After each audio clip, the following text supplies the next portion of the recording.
most anticipated month of the year has finally bestowed itself on us. Some refer to it as harvest time, others spooky season, while a select few prefer to lean to the simpler side of things and just call her autumn. Whatever your title of choice may be, most would agree this time of year is rivaled by none.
I'm not sure if I've mentioned this before, but I actually grew up on an acreage very similar to the size of ours now. Our house was located in and amongst back roads, and I remember my mom and I walking down a few of those roads with baskets in hand, ready to hold all the wild berries we would soon pick. When I discovered our land produced so many different wild varieties of them, I was beyond excited to be able to share and give the same experiences to our kiddos. It's just something I'll never stop being grateful for.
It's been a minute since we've announced it, but if y'all remember, we've got a tree house in progress.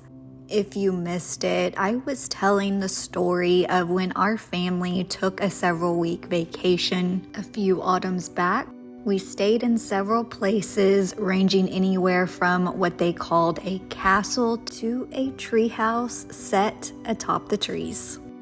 The castle was amazing, but honestly, it was our stay in the treehouse that really stuck with me. From the very first moment we stepped foot in there, I began dreaming of owning one of our own. Not long after, we started looking for a piece of land, and after a quite extensive search, we stumbled upon a piece of 8 acres located alongside our favorite lake. And really, the rest is history. As I've mentioned before, I've drawn several of the plans of our homes. It's a little bit more different when you're working with trees. That said, I've had a little bit more back and forth going with the builder, but we're getting there. All that to say, I can't wait to take you along on that journey.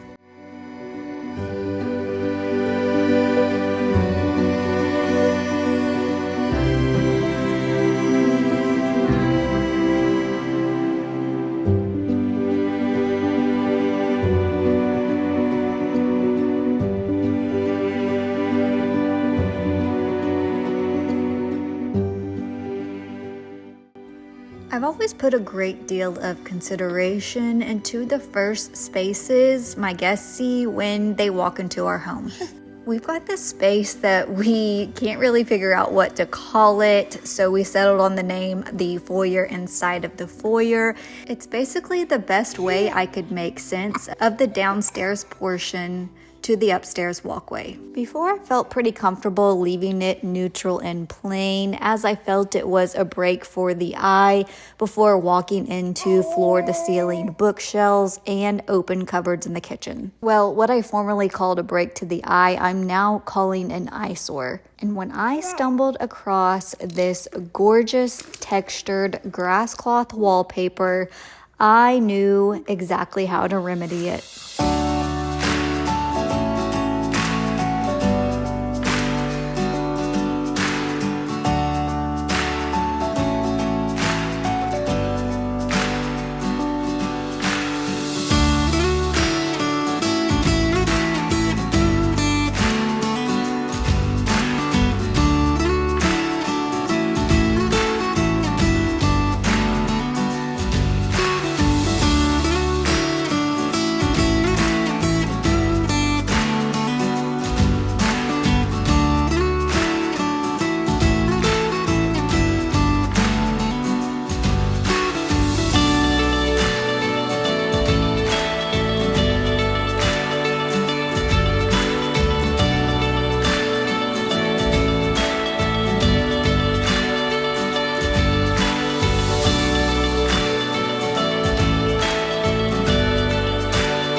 And on to a different note, we've got a little DIY. I am always trying to think of ways of incorporating natural elements when I'm decorating for the seasons. The cozier the better as far as I'm concerned, and in my opinion, nothing's quite as cozy as the warm glow of a flickering candle. Pair it with freshly picked pumpkins and you've got yourself an autumnal heaven. For this DIY, you're going to begin with mini pumpkins. Begin taking the tops of them off exactly the way you would carve your jack-o'-lantern. Once you've popped the top open, you're going to carve the inside out. Just remember, the bigger the space you carve out, the larger your candle will be. And just like any other candle, this means a longer burn time. I absolutely love this project because it's super simple, and if you've got any kiddos around, they're sure to have a blast helping.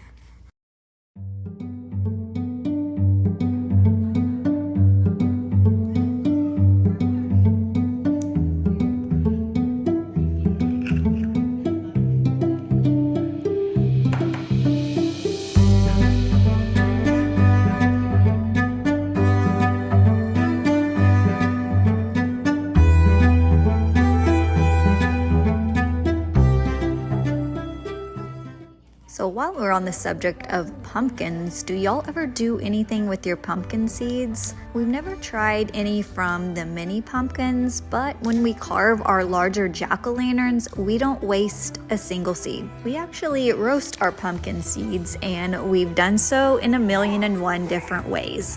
We've done sweet, spicy, savory, and most of the time the family consensus is a mixture of both. We've actually grown our own pumpkins as well. Unfortunately, it was a year that we were moving and we had to leave them just as they were budding, but that's something I'd also want to give a go. So I'd like to hear, have y'all ever or do you grow your own pumpkins, and what do you do with the seeds once you carve them? Oh, and if there's enough interest, just let me know and I'd be happy to share with you some of our favorite recipes and exactly how we roast them.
Continuing on from a couple videos ago, we are going to be working on the upstairs portion of the foyer. Friends that have gotten to know me know that I prefer to leave a space blank rather than fill it with something that I'm not really in love with. Because I prefer vintage pieces, this means it can take a while to find exactly what I'm looking for. And honestly, a lot of times I really don't know what I'm wanting there until I find the piece.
Finding this next beauty was one of those occasions where the piece led me instead of vice versa. If you were to ask me what's one of my least favorite tasks to do without hesitation, I would let you know it is redoing furniture. However, when I stumble upon a piece that has this much potential, I know it's time to pull up my bootstraps. I actually purchased this piece from a sweet woman down the road, a little bit closer to the lake than we are. She raises and homeschools her 6 kiddos on this really cool piece of land. Her and her husband actually own one of the milling companies downtown, but it was just so nice to meet her, and she very kindly told me a bit of the backstory of this piece. And I gotta be honest, as I started to strip away the old layers, I really started to feel the pressure of making sure I did it right, having the knowledge and knowing exactly where it came from and whose it belongs to. Seeing it stripped down, I have to say it was so hard to make the decision to go the direction I actually went. That said, we have a lot of the same warmer wood tones, so I knew the piece would just fade into the background if I kept it a similar color that it originally was. As I started adding the layers, I knew I made the right choice, as the darker tones really brought out and enhanced all the beautiful details.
Let's make our way back up to the upstairs portion of the foyer, which happens to sit right off of Irish June's room. If you happen to miss the episode where we decorated it for autumn, I'd highly recommend it. But for now, we're just making a quick stop as I happened upon the sweetest little vintage item. Upon finding it, I knew it'd make the perfect little addition to her nursery. You know I love vintage and antique pieces, but even more so are old pieces that were handmade. It's a little framed crocheted piece of a mill, and we happen to live pretty close to a mill that we visit quite often when the kids are on summer vacation. We wake up early. They use the upstairs portion to serve breakfast, and the downstairs still operates as a mill. It's almost like stepping back in time. To this day, it continues to be powered by the stream that it sits within. Speaking of, it happens to be a place where some of our biggest catches have taken place. When we visit, we'll often purchase a few things from the shop. Their pancake mix happens to be one of our favorites. Anyways, back to the topic of conversation. You can see how the bench turned out. I'm quite happy with the way that it looks. To me, it's almost like it was intended to be this color all along.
Because most of the upstairs is the kids' areas, I really tried to keep that in mind when designing it. So when I found these pages from an 1800s children's book, I knew I wanted to place them somewhere within one of the kids' common areas. My goal when decorating any space is that the first thing you immediately want to do upon meeting them is just curl up, maybe grab a hot drink or a book, and just stay there for a while.